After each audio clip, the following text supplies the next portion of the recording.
into a little bit about what it is. All right, so Mudita is one of the Brahmi Viharas, and it's translated as sympathetic joy. So this is the ability to tell people or to feel a natural sense of joy from other people's good fortune and happiness, right? So it's like when you like a mother with a child, like their child experiences something positive and they're like, yay, this is, oh, I totally feel the joy from seeing them happy. And I just want to confess, this is not my forte. So, last year I noticed that when I would post something awesome on Facebook that happened to me, one of my Dharma teachers, La Sarmiento, she would just post, Mudita Anna, like, so happy for you. I'm feeling so much joy for your joy. And I was like, wow, like I could really feel her celebration through the interwebs, right? And then sort of as this kept happening, I started questioning myself, when something good happens to people I know, I definitely say like, that's so awesome, congratulations. But I said, really check in with this, Anna. So I kind of like checked in and I was like, hmm, I don't think I'm actually genuinely feeling super stoked for some of these situations. And here's what I found out. So it's a bit, I was so ashamed of this. It took me a while to get like coached and coach myself before I felt like I could talk about it on the podcast and whatnot. But what I noticed was that I would easily feel mudita, this sympathetic joy, for anybody that had good fortune that I didn't necessarily want myself, right? Like, I just became the CEO of this corporation. It's like, yay, good. I have no desire to climb the corporate ladder. Joy, joy, joy. Easy to feel, right? Or, oh, check out these like amazing diamond earrings. And I'm like, joy, joy, joy. Like, I don't really need diamond earrings. It's not something I think about. If someone gave them to me, fine, give them to me. But I don't like wake up thinking about diamond earrings, right? And so that was easy for me to feel mudita. But whenever I noticed that someone had good fortune that I'd also want, it was a little harder for me to feel mudita. So think about it, right? Think about it like sorry, I still have bed hair. So early here. Think about it like when, like, let's say you're trying to write a book and you've been working years to get a book deal. And then your college friend is like, oh my God, I got a book deal. And you're kind of like, yay, I'm so happy for you. That's like one less book deal for me. Or you're single and you're trying to find your life partner. And your good friend is like, oh my gosh, I had the most amazing connection last night. He's already totally committed. He wants to have kids or whatever, right? And you're like, yay, I'm so glad. There's one less person for me. So this happens, right? And I was noticing that it would happen to me with some of these scenarios. And I was sort of like feeling a lot of shame around it because I thought, here I am. I've been meditating since I was 18. I'm 47. Like, that's a long ass time meditating. I've been meditating on Tonglen, Metta, like all the Upeka, the meditations, right? And I'm like, why am I not genuinely happy for people? And I felt like, oh, I'm so ashamed. Like, I must be a bad person if this doesn't easily come to me. It seems to so easily come to other people. Like when I said I was moving to Hawaii, people are like, I'm so happy for you. It's so inspiring. And I'm like, really? You don't hate me just like a little? So anyway, I had this discovery, right? Sometime in early 2020. And I thought, okay, I would really like to explore mudita, this sympathetic joy, and why it's so hard for me, right? One of the things I learned was, so with the Brahme Viharas, they're like four of the immeasurable mind states, immeasurable emotional states. And they're considered immeasurable or limitless because cultivating compassion, equanimity, right, and a loving kindness and mudita, sympathetic joy, help you feel this way for all beings without limit, right? And they're considered the perfect mind states to be in. And so there's these meditations that help you cultivate them. Well, I'd been taught about all the other three. I'd never been taught a mudita meditation, the sympathetic joy meditation.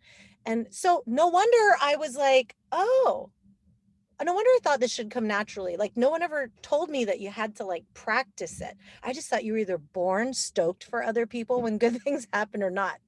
But here's the thing. What I found out was that the Buddha said sympathetic joy is the hardest of the Brahma Viharas to cultivate. What? So I was like, thank you. It's not unusual that it was hard for me.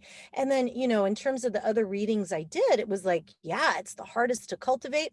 There's this concept called the near neighbor. Some people call it the near enemy, but it's like the shadow side of these wonderful qualities we're supposed to cultivate. And that of mudita, the quality in mudita, the shadow side, is this, compare and despair, hypocrisy, this sort of fake joy, insincere joy, or this kind of exuberance, like, oh my God, I'm so happy for you, but it's really coming from resentment, right? And then the far enemy, the far neighbor is envy, right? So that's where it goes on the continuum. So when we look at the Brahma Viharas and we look at sympathetic joy, at mudita, then we can say, all right, how can I cultivate this? Because this is something we need to practice. There's a few things. One is that I noticed, let me take a sip of tea here. Hold on. One is that I noticed whenever I didn't feel sympathetic joy for someone right away, I would feel such shame, right? And so one of the things I learned through this last year is really starting with self-compassion. I grew up super poor, right? I grew up super poor. There literally wasn't enough, like every Thanksgiving, St. Vincent de Paul would give out turkeys in the neighborhood. And you literally had to like know someone or get in line like hella early to get one. And they ran out. Like there literally wasn't enough. And then the government food, right? Like the government blocks of cheese that had like plastic texture, they ran out of that, right? So I grew up, even though my family was very generous with the little we did have, I grew up nervous that we wouldn't get our share. So I started to see this arising thought of, oh no, if they're happy or they got that, that means there's less for me. That's where it was arising from. At that time, I had no control over my circumstance. I was a child. I was not empowered to like go out and manifest cheese somewhere else, right? So it makes sense that my default for things that I want was to not have the mudita. Whereas when I didn't want things, it seemed like, oh, I could totally see abundance in that, right? So self-compassion. Oh, of course this is arising. And by the way, even if you grew up with a lot, having a lot, you can still have these challenges because with mudita, it's just this sense of scarcity, right? And so maybe if you grew up with a lot, you were still always told it could be taken away right away, or you have to like really hoard it and not share it because there's not enough, right? So no matter the circumstance you were in, you could have the sense of scarcity, right? That makes mudita harder. So what's awesome about cultivating the sympathetic joy is you're able to more freely have joy for other people and move out of the scarcity mindset that someone else's happiness and joy and good fortune is taking away from your own, which is so awesome, right? So I start with self-compassion, right? I mean, you kind of have to know that you're experiencing this lack of sympathetic joy. So the awareness, the mindfulness is obviously the first step. But in terms of practice after that, like being with that emotion, not judging yourself for having that lack of emotion or feeling envy or feeling shame, whatever it is, just being with that mindfully. And then self-compassion. Like, of course, this is arising. It the mindfulness component and the self-compassion component require that you're not judging yourself, right? That you're not identifying with your thoughts or your actions. Remembering that you are not your thoughts, that you are not your actions, right? And so when we do this, I remember this story when I was in Nepal. I talk about it on the podcast tomorrow, but Lama Zopa Rinpoche, I was on a month-long retreat in Nepal, and I was having when I got into deeper meditation, I would see one of my main teachers, his head getting chopped off by a machete and the blood spurting, and his head would like fly off to the side. And this was really disturbing. It brought me out of my meditative state. And I get really like, wow, what is this deep, dark vision I'm having in my mind? So you can request meetings with the teachers, right? So I requested a meeting with Lama Zopa. And when I went in, I said, hey, I've got this really horrible image. And he just laughed. Here I thought he was going to be like, oh, let's like go into the darkness of your mind. And he just laughed. He's like, what country are you from? I said, United States. And he goes, ha, too much TV. He said, remember, meditate on the emptiness of what you're seeing, right? I am not the images passing through my mind. I am not my thoughts. I am not even what I do. Who we are at our core is love, goodness, compassion. All of that is at our core, right? These things passing through, we don't have to make a big deal of them. So once I did that, I would go into meditation, I'd see it, I would just see it. Oh, interesting. Like a cloud, interesting image. And the more I did that, the more I did not self-identify with the image. It stopped, it went away. I was making it a problem. So first of all, having the lack of mudita or not having it come supernaturally at first is not something to feel shameful about, right? Nothing to be embarrassed about. We can just say, okay, it's a little hard for me to be stoked for this person right now. Okay. Then we go into mudita practice. So I wanted to do a little meditation with you today on mudita practice that you can use when someone is experiencing something and maybe you don't naturally feel joy for them. You may be a little bit bitter about it, right? So, oh, hey, I see some people popping on. If you pop on, let me know that you're here. Send me some hearts, send me some love, whatever it is, okay? So that way I know that you're here. Oh, did I just disappear from Facebook? Someone said, I have no idea. I'm just like so over all that Facebook changing its stuff all the time. But anyway, so we are going to practice mudita.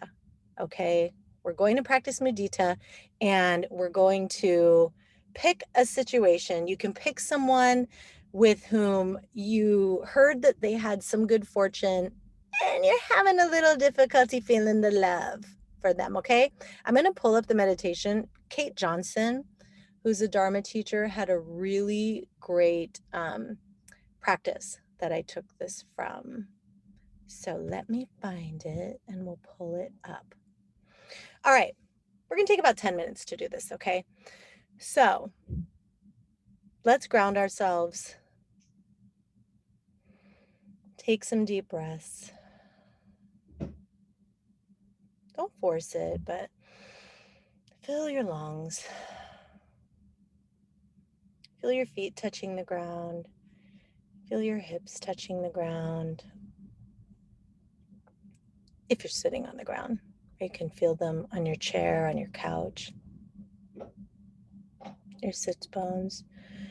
You can feel your spine against whatever support you have, whether it's a chair, couch, or if you're sitting in meditation position, you can feel your spine sort of stacked up so that your muscles can relax around your spine. You feel the sensation of your breath sort of rocking your body.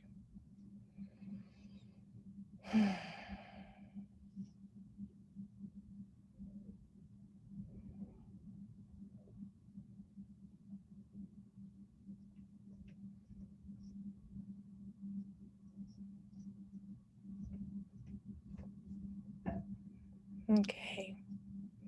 So now you want to bring to mind someone experiencing joy in their lives. It could be a group of people too, but it kind of helps to start with someone. Maybe you could pick an advocate that you really admire, or kind of a personal hero of yours, someone that you rejoice because they inspire you, right? And visualize them in as much detail as possible. What they're wearing, maybe what you've seen them in before. And really just notice them feeling in their element. Totally joyful, right? And if you're not very good at visualization, because I know some people aren't, you can just feel into what it's like for them to feel joyful and happy. And here we practice the Mudita phrase. May your joy continue to grow and bless your life. You can say, may your happiness continue to grow and bless your life.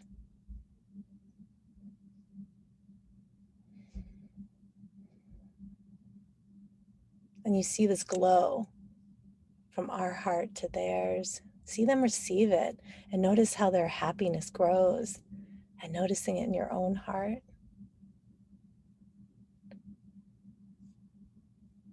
May your happiness grow and continue to bless your life. And you can say this a few times. Visualize this from our heart to theirs.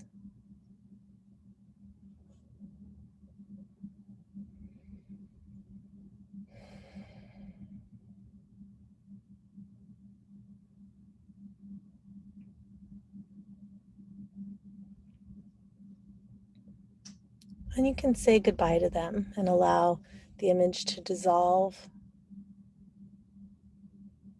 And take a couple of deep breaths to refresh.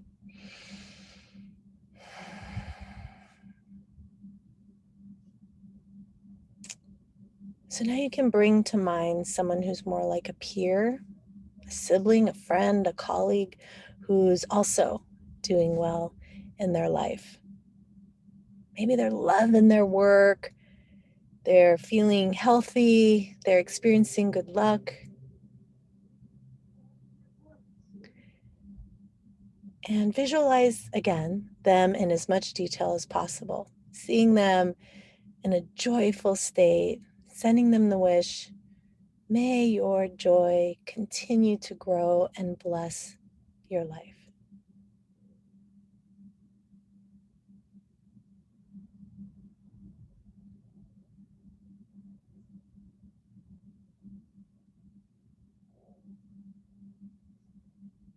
May your joy continue to grow and bless your life. And send them a few more phrases, feeling this glow from our heart to theirs, and seeing them fill with joy from receiving that.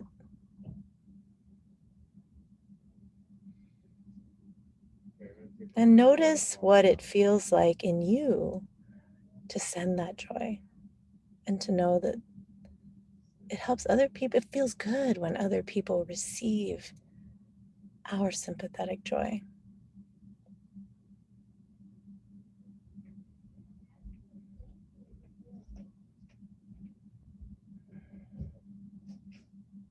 And then you can say, all right, goodbye for now, friend. Take a couple of deep breaths if you like. And then you can invite someone in who's neither a friend or a disliked person, right? Someone neutral to you, a stranger maybe, or someone distant in your friend group that's had some good fortune recently. Maybe they bought a new house, got a new car, some great milestone in their life, and just picture them in that good place. Noticing how it feels in your heart to witness their happiness or joy,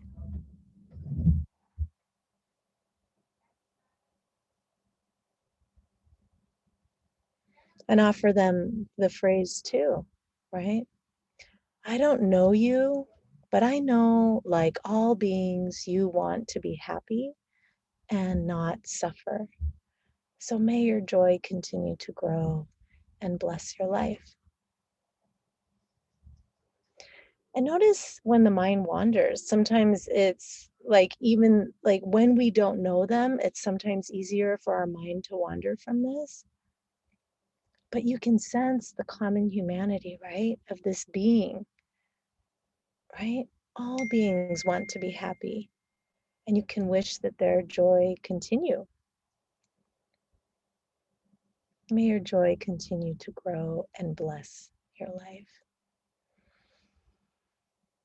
And sending the last few phrases to this person who's neutral to you, maybe a little less neutral now to you.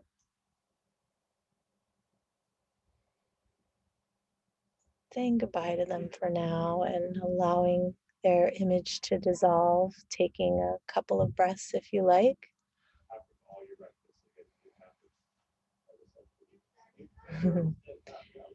Bring to mind a group of people who you don't belong to now, maybe an identity based community, a neighborhood, a faith tradition, a group that you don't feel a part of. And you know that no individual and no group has only sorrow, right? Even if there's difficulty in a group and marginalization, there's also always joy, especially when they get to be together. So when you can visualize that, a happy gathering of this group, a celebration day where everyone in the group gets to be fully expressive of who they are, fully loved, fully safe, even though you wouldn't be inside this group, seeing their joy from afar and watching it. May your happiness continue to grow and bless your life. And seeing them receive that anonymous wish and be strengthened by it. Noticing anything coming up in your own heart as you do that, and continuing to offer that wish.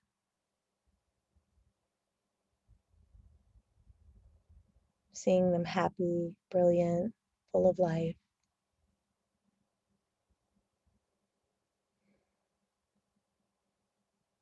May your joy continue to grow and bless your lives.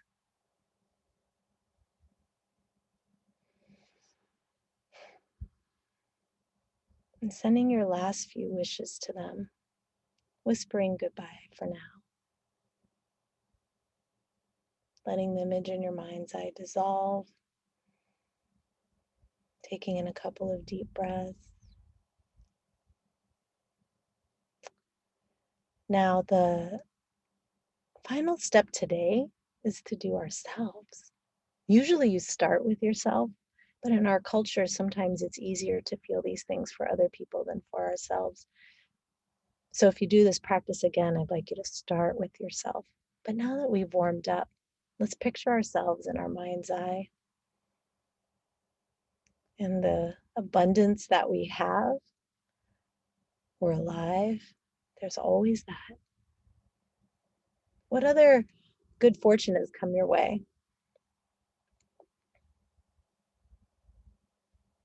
Mm.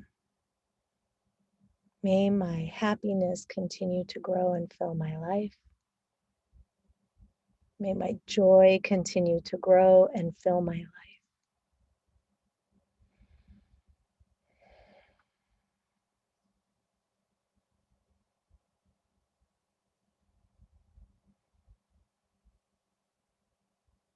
May my happiness continue to grow and fill my life.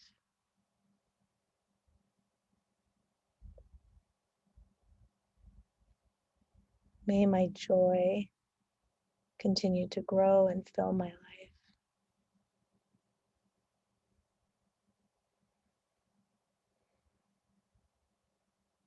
You can rest in the open, spacious awareness of this.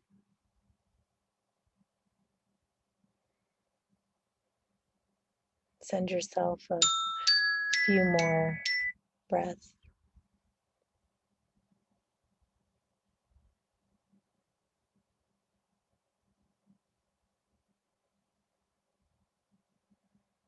So, letting that image of you in your mind's eye dissolve, noticing the resonances of the practice. And you can continue this with bringing up more individuals or groups. You can just see who shows up.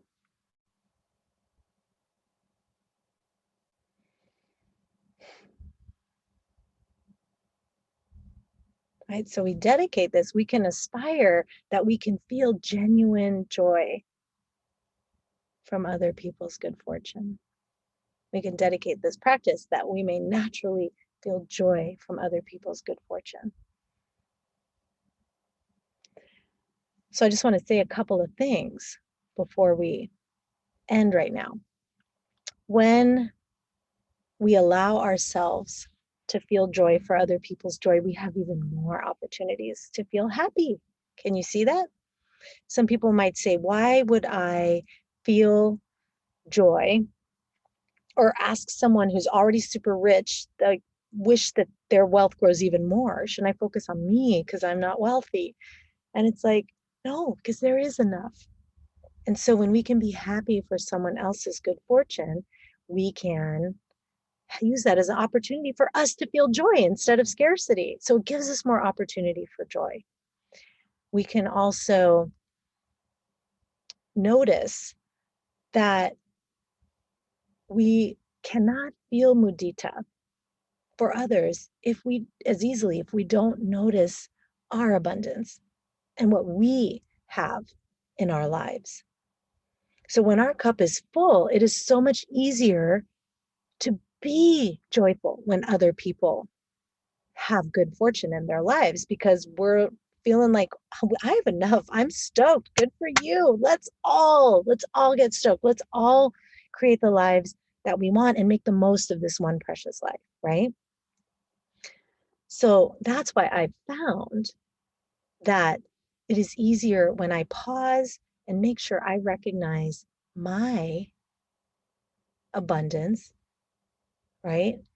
And offer myself mudita, then moving outwards to everyone else. Most of the practices start like that, right? We first practice compassion with ourselves and then with others, right? In Tonglen practice, we visualize ourselves first, send the compassion, and then we move on. Now, today I didn't go into, someone that you have tension with or someone that you have a lot of conflict with. You can do that too, but that's a little bit more next level, okay? So I just want you to know that I really hope this has helped you not feel shame around your lack of mudita, if that's what you've got. If you're not super stoked when someone has something amazing happen to them, there's no shame in that. It's natural. It's actually one of the hardest things to cultivate, to be sincere, right? Of the four Brahma Viharas. So notice what's happening. Just be with it. Don't try to push it away or make it go away. Self-compassion, self-mudita, mudita practice. May your joy continue to grow and bless your life. May your happiness continue to grow and bless your life, right? May your partnership continue to grow and bless your life. May your breakfast in bed with that person grow, grow, grow, and bless your life. Whatever it is that you're having trouble feeling genuine sympathetic joy for with someone else, right? We can set that intention. And just like any thought, when we practice it enough, it starts to become a part of us, right? It becomes more natural. So while we don't self-identify with our thoughts, while we don't self-identify with our actions, right? We can know that just like any belief we currently have, all that was a thought that we had over and over and over. We practiced that thought either from someone constantly telling it to us or the media sending us that image or just practicing that thought on our own because of our predisposition, right? I mean, for some people, mudita comes more naturally. We're all born with our certain, characteristics, but it is considered the hardest of the four measurables to cultivate for a reason. So then self-compassion practice, right? Then mudita practice, and eventually it will become more natural. And always looking at your own life, where are you wanting to step it up in your life to take your life to the next level so that your cup is full, so that you can have that space to feel more joy for other people, right? We're simultaneously practicing the thought so that becomes more natural, and we're looking at our circumstances and really trying to affect change there so that our cup is full and it flows more naturally. Okay? All right, that is it, my friends. I hope you have an amazing week. Thanks for putting up with the background noise. It's like off to school time whenever I do this. So sometimes my daughter is like in the background complaining about putting on her shoes or something. But thank you for sharing this time with me. I'm super honored that you showed up. I hope it was of benefit for you, and continue to practice. All right. May your beautiful, loving hearts continue to grow and bless your lives. Mudita, bye.